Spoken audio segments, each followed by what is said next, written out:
Have no fear of perfection, you'll never reach it. Salvador Dali. The dictionary meaning for perfection is a state of completeness, flawlessness, and supreme excellence. Perfection as we all know it, we crave it, some more than others, but why? In The Black Swan, we see the MC Nina Porter, a lifelong dancer, attempt to play both the perfect white swan and black swan, and throughout her journey, she finds herself lost in touch with reality. She begins hallucinating more widely throughout the movie and has a massive identity crisis, and yet she becomes both the black swan and white swan, which is her downfall because she dies. She loses hold of her sanity and kills herself in confusion, and as she takes her final breath, she whispers, "It was perfect." We aren't really sure if Nina dies. We can assume, however, based on where the stab wound is. But there are countless ways to interpret this final scene. Many people have many theories. I have multiple that contradict each other. But one of mine is that this scene is another movie, that Nina believes she has reached the state of becoming whole, completion, and peace, a state of perfection.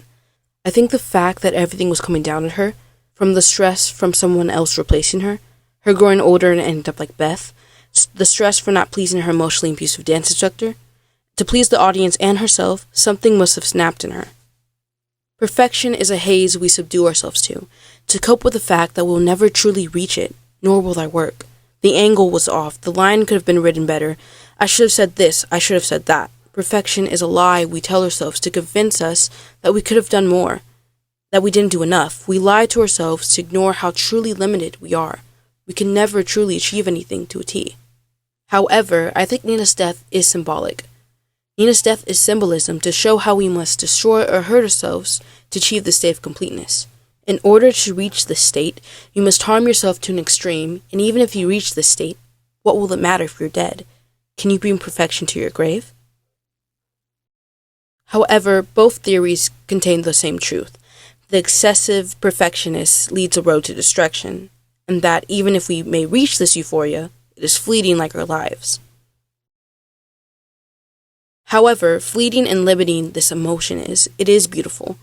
Realizing your work and your art has reached its peak and everyone around you is sure as well, that is beautiful.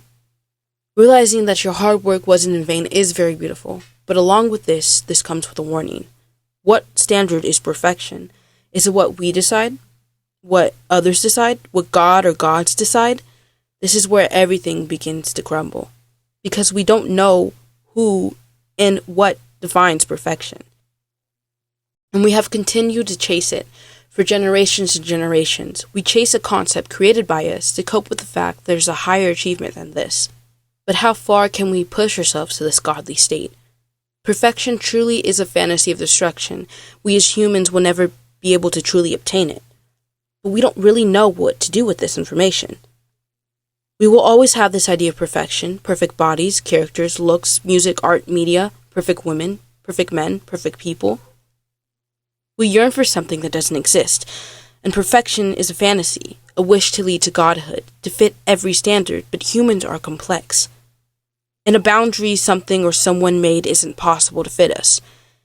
And if you do achieve that, like Nina, as fleeting as it is, it would lead to your downfall.